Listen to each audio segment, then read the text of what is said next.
GTPL Gujarati ચેનલના વીણેલા મોતી કાર્યક્રમમાં હું રજની પટેલ આપ સૌનું હાર્દિક સ્વાગત કરું છું। આજે આપણે ગુજરાતી સાહિત્યના એક મૂર્ધન્ય કવિ શ્રી સ્વર્ગસ્થ રાવજી પટેલ વિશે વાત કરીશું। 10મી ઓગસ્ટ 1968ના દિવસે અમદાવાદની વાડીલાલ સારાભાઈ હોસ્પિટલની દિવાલો કારમી ચીસથી ધ્રુજી ઉઠી। એ કારમી ચીસ હતી એક બાપની કે જેણે પોતાનો ભર જુવાનીમાં દીકરો ગુમાવ્યો હતો। એ ચીસ હતી એક માની કે જેણે એનો વાલસોયો દીકરો ગુમાવ્યો હતો, અને એ ચીસ હતી એક પત્નીની કે જેણે એના આયખાના આકાશમાંથી ભર બપોરે એક સૂરજને આથમી જતો જોયો હતો। મિત્રો, આજે આપણે વાત કરીશું ગુજરાતી સાહિત્યના એક એવા કવિ લેખક સ્વર્ગસ્થ રાવજી પટેલની કે જેઓ ખૂબ જ નાની ઉંમરે ક્ષયના રોગમાં પીડાઈને મૃત્યુ પામ્યા। માત્ર 28 વર્ષની નાની ઉંમરે તેઓએ ગુજરાતી સાહિત્યને અલવિદા કીધું। તેમ છતાંય આજે પણ ગુજરાતી સાહિત્યનો એમનો જે કંઈ શબ્દનો પ્રકાશ કરો એ ગુજરાતી સાહિત્યમાં પથરાયેલો રહેલો છે। હા, આજે મારે વાત કરવી છે એક એવા ગુજરાતી સાહિત્યના શિરમોર કવિની કે જેની કવિતા આજે પણ ગુજરાતના સાહિત્ય પ્રેમીઓના દિલમાં રાજ કરે છે। સ્વર્ગસ્થ રાવજી પટેલ વિશે વાત કરવી આમ તો અઘરી છે, પણ એના શબ્દો મારા, તમારા અને આપણા સૌના દિલમાં હૃદયસ્થ છે, એટલા માટે કદાચ સરળ બનશે। રાવજી એટલે ખેતરનો કવિ, રાવજી એટલે સેઢાનો કવિ, રાવજી એટલે કોયલના ટહુકાનો કવિ, રાવજી એટલે પંખીના કલરવનો કવિ, રાવજી એટલે વેદના અને સંવેદનાનો કવિ, રાવજી એટલે કશુંક ન પામી શકવાના ઝુરાપાનો કવિ, રાવજી એટલે સેન્સ અને સેન્સેશનનો કવિ। રાવજીને તો લીલાછમ ખેતરો ગમતા હતા, અને રાવજીને લહેરાતા લીલાછમ ખેતરોમાં ક્યાંક ઝાંઝરીનો ઝનકાર સંભળાતો હતો। વૃક્ષો ઉપર કલરવ કરતા પંખીઓના સમૂહ ગાનને એ કાન માંડીને સાંભળ્યા કરતો, અને એટલે જ એ બધું એના કાવ્યમાં ક્યાંક આપણને પ્રતીક રૂપે પ્રતિબિંબિત થતું હોય તેવું જોવા મળે છે। ક્યારેક રાવજી એની છાતીમાં પંખીના માળો બનાવી એમાં એની ઈચ્છાના પંખીઓને બેસાડતો, તો ક્યારેક સમય અને અર્થની અછતમાં એની સર્જકતાને પ્રાણવાન બનાવતો। વતન અને વતનની વાટ છોડીને શહેરમાં આવીને વસેલો કવિ એનું કંઈક છીનવાઈ ગયું હોય એવું આપણને લાગે છે। રાવજીને તો વાછરડાની માફક કૂદાકૂદ કરવી હતી, રાવજીને પવનની લહેરખીની માફક લીલાછમ હરિયાળા ખેતરોમાં છવાઈ જવું હતું, વંટોળની માફક હવામાં ઊંચે ઉડીને આકાશમાં વિખરાઈ જવાની એની ઈચ્છા હતી। રાવજી આકાશમાં ગોરંભાયેલા વાદળોની માફક કોઈની છાતીમાં ગોરંભાઈને મુશળધાર કે ધોધમાર વરસવાની એની તમન્ના હતી, પણ એ તમન્ના એની અધૂરી રહી ગઈ। પણ એની બદલીમાં એને એ તો સાવ નાનપણથી જ ગરીબીના ખીલે ખોડાઈ ગયો। કૂદાકૂદ કરવાની જગ્યાએ એ તો ગરીબીમાં ડૂબી ગયો। અભાવના ઓછાયા નીચે કવિ એવો તો ડૂબી ગયો કે ક્યારેય બહાર ન નીકળી શક્યો। કવિ પોતે અભાવના ઓછાયા નીચે દબાઈ ગયા, પણ એને એની કવિતાને, કવિતાના શબ્દોને અને કવિતાના ભાવને ક્યારેય ઓછાયા નીચે દબાવવા નથી દીધા। શહેરમાં ગયા પછી કોન્ક્રીટના જંગલમાં રાવજી પટેલ એવા તો અટવાઈ ગયા કે ક્યારેય બહાર ના નીકળી શક્યા, અને ક્ષય રોગના ખાટલે એવો તો પટકાયો કે ક્યારેય ઊભો ન થઈ શક્યો। પ્રકૃતિ નિરૂપણની જેમ મૃત્યુ વિષયની અનુભૂતિને ધારદાર અભિવ્યક્ત કરીને એના બળવાન કલ્પનો દ્વારા તીવ્ર સંવેદનના મનોભાવનો એના કાવ્યમાં પ્રગટ કરતો રહ્યો। રાવજી નગરમાં આવ્યો ખેતરનું સ્વપ્ન લઈને, ખેતરના ઊંડા ચાસમાં ઉગેલા ફણગાઓને એ એની ઈચ્છાની ફાંટમાં ભરતો રહ્યો। એક બાજુ જીવવાની તીવ્ર જીજીવિષા અને બીજી બાજુ ધીમા ડગ ભરીને મક્કમ રીતે આગળ વધતું મોત, એ બંનેને એ મનાવતો રહ્યો। પંખીનો કલરવ, કોયલના ટહુકા, હળિયાળા ખેતરો અને જીવવા માટેની મથામણ કરતો કવિ ક્યારેક મોતને પણ ધક્કો મારીને આગળ નીકળી જતો। ઉડતા પંખીની પાંખનો લય, ગોરંભાયેલા આકાશમાંથી વરસતા વાદળો, તો ધીમી ધારનો એનો વરસાદ, એનું સંગીત આપણને એના કાવ્યમાં ક્યાંક જોવા મળે છે. એના કાવ્યમાં એણે ખેતરના સ્વપ્નને પાથર્યું છે, તો એના ગીતોમાં એણે ઉડતા પંખીની પાંખોના લયને આંદોલિત કર્યો છે. એણે એના ગીતના લયમાં જિંદગીના લયને ભેળવવાનો પ્રયત્ન કર્યો છે. હોવાપણા અને ન હોવાપણાના બે ધ્રુવની વચ્ચે રાચતો કવિ આજે પણ એના ભાવક વર્ગના દિલમાં અનેરું સ્થાન ધરાવે છે. રાવજીના જીવનચરિત્ર વિશે વાત કરીએ તો 15મી નવેમ્બર 1939ના દિવસે ખેડા જિલ્લાના આણંદ તાલુકાના વલ્લભપુરા નામના એક નાનકડા ગામમાં રાવજીનો જન્મ થયો હતો. છોટાલાલ પટેલ એના પિતાનું નામ હતું, જ્યારે ચંચળબેન એની માતાનું નામ હતું. ચરોતરના પૂર્વોત્તરના ગામ માલ્યું એક ગામડું એટલે વલ્લભપુરા. અભાવથી ઘેરાયેલ આ ગામડામાં આઝાદી પછી તો ઘણા સમય સુધી વીજળી, પાકા રસ્તા અને પીએસસી એટલે કે પબ્લિક હેલ્થ સેન્ટર જેવા સગવડની અભાવ કાયમ માટે રહેલો જોવા મળે છે. વલ્લભપુરા ગામ એટલે એક નાનકડું ગામ, જ્યાં માંડ 40-50 ઘર તમને આડાઅવડા એકબીજાને ટેકો દઈને ઊભા હોય એ રીતથી ગોઠવાયેલા જોવા મળશે. વલ્લભપુરા ગામના પાદરમાં એક તળાવ એનો મોટો વિશાળ પટ પાથરીને પડ્યું છે. એ તળાવની પાડ ઉપર હનુમાનજીની દેરી ગામ આખાના શ્રદ્ધાના પ્રતીક રૂપે ત્યાં આજે પણ હયાત છે, કે જે ડેરી ઉપર એના ઓટલા ઉપર બેસીને સ્વર્ગસ્થ રાવજી પટેલ તળાવમાં પેદા થતા જે પાણીના આંદોલનો, લય સ્તરો ખરા, એને જોઈને ક્યાંક બેઠા બેઠા એમની કવિતા ત્યાં લખતા. રાવજીનું ગામ નાનકડું અને એના ઘરની વાત કરીએ તો એ ગામના તમામ ઘર લગભગ ગાળ, માટી, છાણ અને એનાથી લીંપાયેલા જોવા મળે છે. કોઈક જ ભાગ્યે એવું ઘર છે કે જે ઘર સિમેન્ટથી એનું પ્લાસ્ટર થયું હોય અથવા તો ઉપરની બાજુ સિમેન્ટથી એની છત ભરાઈ હોય. બાકીના તમામ ઘર ત્યાં તમને પતરાથી અથવા ઘાસના પૂડિયાથી ઢંકાયેલા જોવા મળે છે. ક્યાંક ક્યાંક ખેતરના શેઢા ઉપર નાના ઘર આપણને જોવા મળે છે. અને વલ્લભપુરા ગામનો રસ્તો ક્યાંય તમને સીધો જોવા નથી મળતો. આડાઅવડા ખાંચા કૂંચીવાળા રસ્તામાંથી તમારે પસાર થવું પડે એવું નાનકડું સરસ મજાનું ગામ એ રાવજીનું ગામ છે. રાવજીના અભ્યાસની વાત કરીએ તો રાવજીએ એની પ્રાથમિક શાળાનો અભ્યાસ એના ગામમાં જ 1 થી 5 ધોરણ સુધીનો કર્યો. 5 ધોરણ પછી વલ્લભપુરામાં અભ્યાસની વ્યવસ્થા ન હોવાથી એના બાપુજીએ રાવજીને બાજુના સુઈ ગામમાં 6, 7 અને 8 ધોરણનો અભ્યાસ કરવા માટે ત્યાં એડમિશન અપાવ્યું. વલ્લભપુરાથી સુઈ ગામનું અંતર, એની પાસે સાયકલ નહોતી, એની પાસે એ વખતે કોઈ અવર જવરની વ્યવસ્થા નહોતી, એટલે પેદલ ચાલીને રાવજી સુઈ ગામ જતો અને સુઈ ગામથી સાંજે પરત એના ગામ આવતો. આ સમયગાળા દરમિયાન રાવજી ખેતરને મળ્યો, ખેતરના શેઢાને મળ્યો, કોયલના ટવકાને મળ્યો અને ખેતરમાં લહેરાતા જે પાક ખરા એ પાકના ડૂંડા, એના બાજરિયા, એની સાથે એને દોસ્તી કરી. અને આ દોસ્તી એના કાવ્યમાં ક્યાંક ને ક્યાંક પ્રતીક રૂપે આપણને પ્રગટતી જોવા મળે છે. રાવજીએ એનું 11 અને કોલેજનું પ્રથમ વર્ષ અને બીજું વર્ષ અમદાવાદમાં જઈને પૂરા કર્યા. પણ ગરીબાઈથી ઘેરાયેલો રાવજી એની ગરીબાઈને પહોંચી વળવા માટે કોલેજની સાથે સાથે ક્યારેક રાત્રે પણ નોકરી કરતો. સંદેશ, ગુજરાત વિદ્યાપીઠ અને ગુજરાત સમાચારમાં રાવજી પટેલે નોકરી કરી. આ દરમિયાન એની શબ્દો અને શબ્દોના માણસો સાથે દોસ્તી થઈ. ત્યાં એને સાહિત્ય મળ્યું, સાહિત્યના સર્જકો મળ્યા અને એમાં એની કવિતા ખરી, એનું સાહિત્ય ખરું એ ખીલી ઉઠ્યું. એને મળેલા દોસ્તોમાં લગભગ લાભશંકર ઠાકર, રઘુવીર ચૌધરી, મણિલાલ દેસાઈ, પ્રિયકાંત મણિયાર, ચંદ્રકાંત, અનિરુદ્ધ બ્રહ્મભટ્ટ મુખ્યત્વે હતા.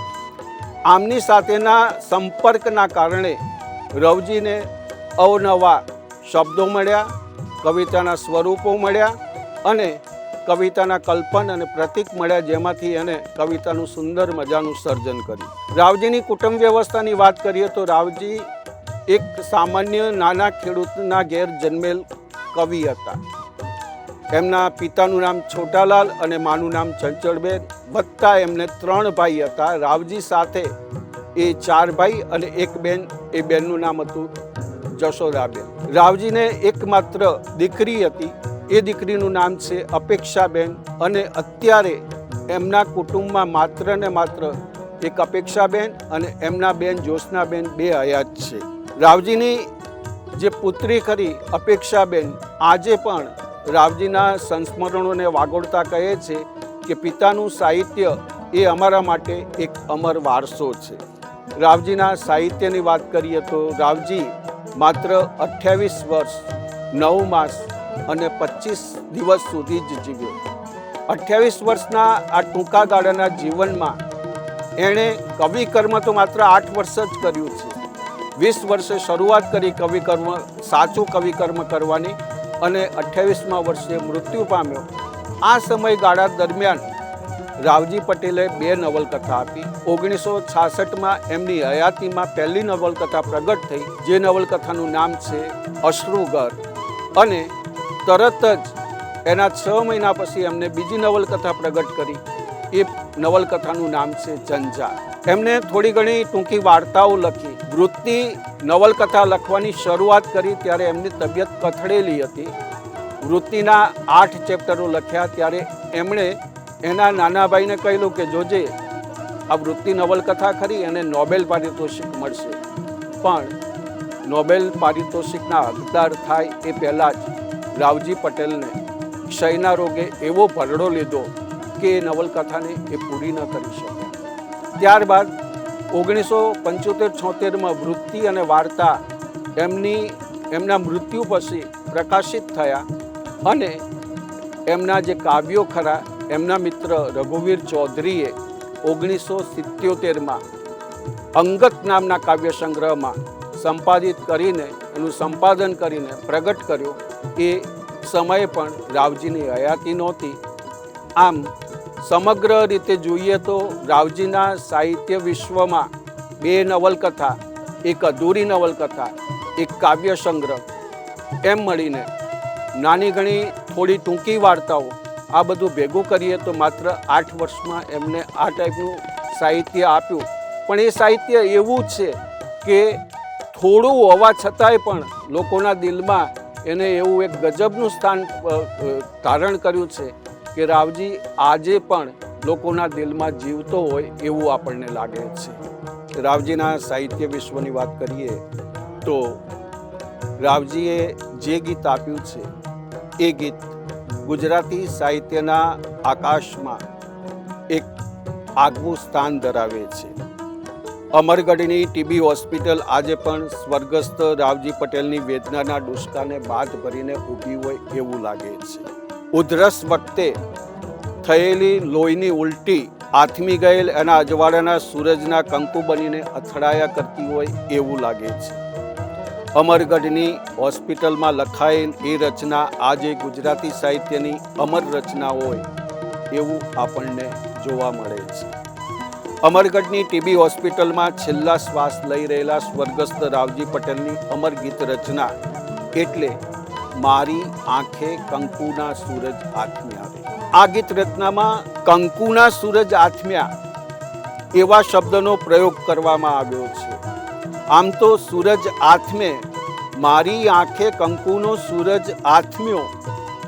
આથમ્યો એ શબ્દ એક વચનના સંદર્ભમાં હોવું જોઈએ, પણ અહીંયા કવિએ મારી આંખે કંકુના સૂરજ આથમ્યા એમ કરીને સૂરજને બહુવચનમાં અહીંયા સંબોધિત કર્યો છે.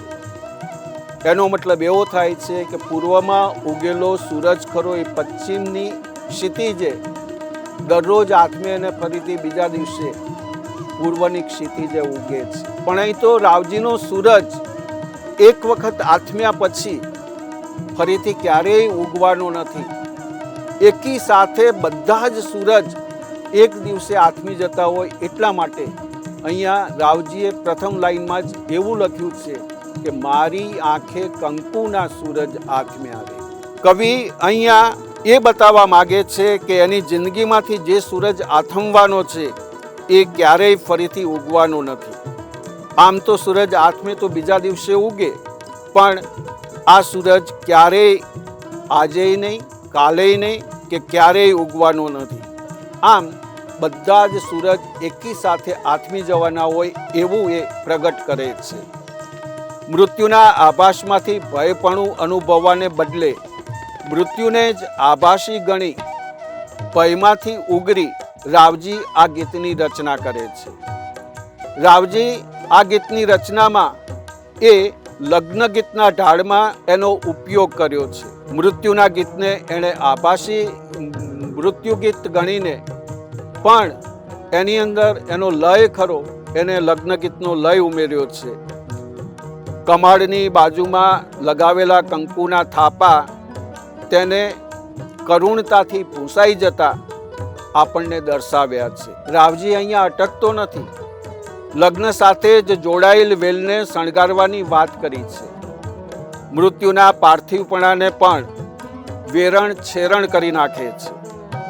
અહીંયા નનામી નહીં પણ વેલ શણગારવાનું એના નાના ભાઈને કહે છે, જે એની સગી આંખે દેખાતા મૃત્યુનો સંકેત છે. તો ત્યાં જ અડધી પંક્તિમાં ઓલવાતા જતા દીવાની શગને સંકોરવાની વાત, એટલે એના આતમનો જે દીવો ખરો ઓલવાઈ જવાની તૈયારીમાં હોવાથી એના નાના ભાઈને એમ કહે છે કે સગને સંકોરોર વીરા. આમ કવિ ઉપરોક્ત ગીતમાં લગ્ન અને મૃત્યુના બેવડા રસને નિષ્પન્ન કરે છે. અજવાળા પહેરીને ઉભેલા શ્વાસ કહીને કવિ અમૂર્ત વસ્તુને સજીવ બતાવી આપણને સ્થિર કરી અજવાળાને વસ્ત્રોનું રૂપક આપીને મૃત્યુની ગળતામાંથી બહાર નીકળવાનો પ્રયત્ન કરે છે. આમ જુઓ તો કવિ મૃત્યુ પછી શબને નવડાવીને નવા વસ્ત્ર પહેરાવે ત્યારની ક્રિયાને વર્ણવે છે. એ કહેવા માગે છે કે વસ્ત્ર માત્ર દેહ ઉપરથી જ બદલાય છે, પણ અહીંયા તો શ્વાસને અજવાળા પહેરીને ઊભા રાખવાની વાત છે. એટલે કે શ્વાસ હવે શરીરમાંથી નીકળીને બીજે ક્યાંક અજવાળા પહેરીને તૈયાર થયો હોય એવું લાગી રહ્યું છે. એના આ પ્રાણ દીવડાની શગને જરીક સંકોરવા માટે એના વીરાને કહે છે. વીરાને એટલે કે એનો નાનો ભાઈ જે બાજુમાં બેઠો એને કહે છે કે મારી શગ ખરી એ જરા સંકોર, હવે મારો દીવો ઓલવાઈ જવાની તૈયારીમાં છે. અને એ ઓલવાતા દીવાના પહેલા ઝબકારો ક્યાંક એના મનમાં ઉઠ્યો હોય, એ મારા પ્રાણ પ્રજ્વલિત થઈ જશે એવું એના વીરાને કહે છે. અહીંયા લોકબોલીનો શણગારો શબ્દ વાપરીને તળપદી ભાષામાં એના વેદનાના ખટકાને રમતો મૂક્યો છે. એને બીક છે, એની ભીતર ભણકારો છે, એના પ્રિય પાત્રની સાથેનો સંબંધ તૂટી જવાનો. એટલે જ તો એ કહે છે કે મને વાગે સજીવી હળવાશ, પણ એના ભણકારા છેક સુધી ડૂબી જાય એ સંભવ નથી. ફરીથી બીજી પંક્તિમાં એ લખે છે કે અડધો પડદો બોલે ચાલ્યો, અડધો ઝાંઝરથી ચાલ્યો, મને રોકે પંછાયો. અભિવ્યક્તિની પરાકાષ્ઠામાં કવિની વેદના કવિતાના સર્વોચ્ચ શિખર ઉપર બેઠી હોય એવું આપણને લાગે છે. અંતના બંધમાં કવિ પીળા અને લીલા બે પાંદડાઓની વાત કરે છે. આમ તો પાનખર સમયે કે પાંદડું પીળી પડી જાય ત્યારે પાંદડું એની ડાળીથી છૂટું પડીને ખરી પડે છે, પણ અહીંયા તો લીલું પાંદડું ખરું, લીલું છમ પાંદડું ખરું, એ એની ડાળીએથી વિખૂટું પડવાની વાત કવિએ એના કાવ્યમાં કરી છે.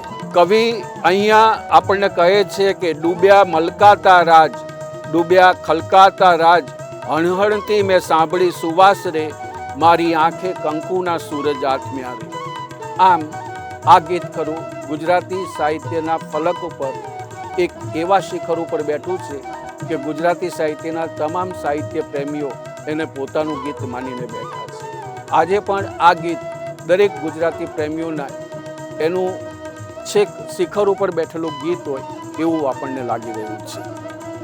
એના બીજા એક કાવ્યની વાત કરીએ તો એ કાવ્ય આમ જોઈએ તો સીધું સાદું અને સરળ દેખાય, પરંતુ એ કાવ્યની જરા ઊંડા ઉતરીએ તો એ કાવ્યનો મર્મ, એ કાવ્યનો ભાવ આપણને ક્યાંક દૂર અને દૂર લઈ જાય છે.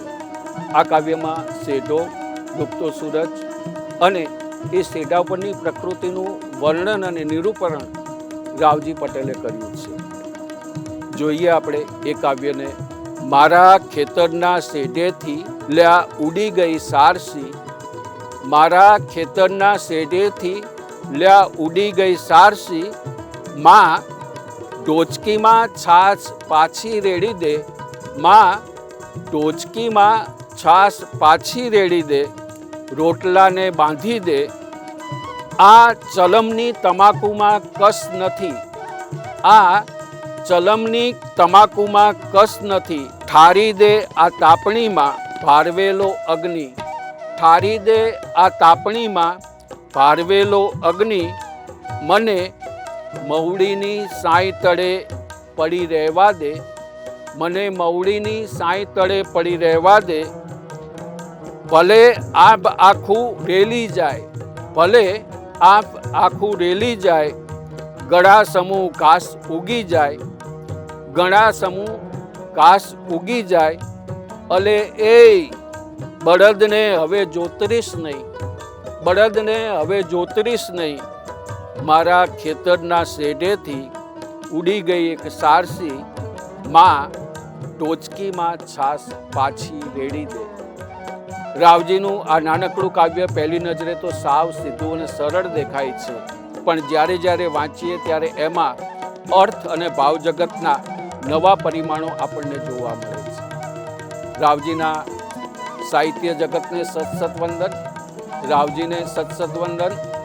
એ તેજસ્વી તાલો કાયમ આપણા દિલમાં હૃદયસ્થ થઈને બિરાજશે એ અભ્યર્થના સાથે વિરમું છું. ફરીથી આવતી વખતે બીજા કોઈ કવિને આ જ એપિસોડમાં લઈને આપની સમક્ષ પ્રસ્તુત થઈ. ત્યાં સુધી મને રજા આપશો. આપનો ખૂબ ખૂબ આભાર.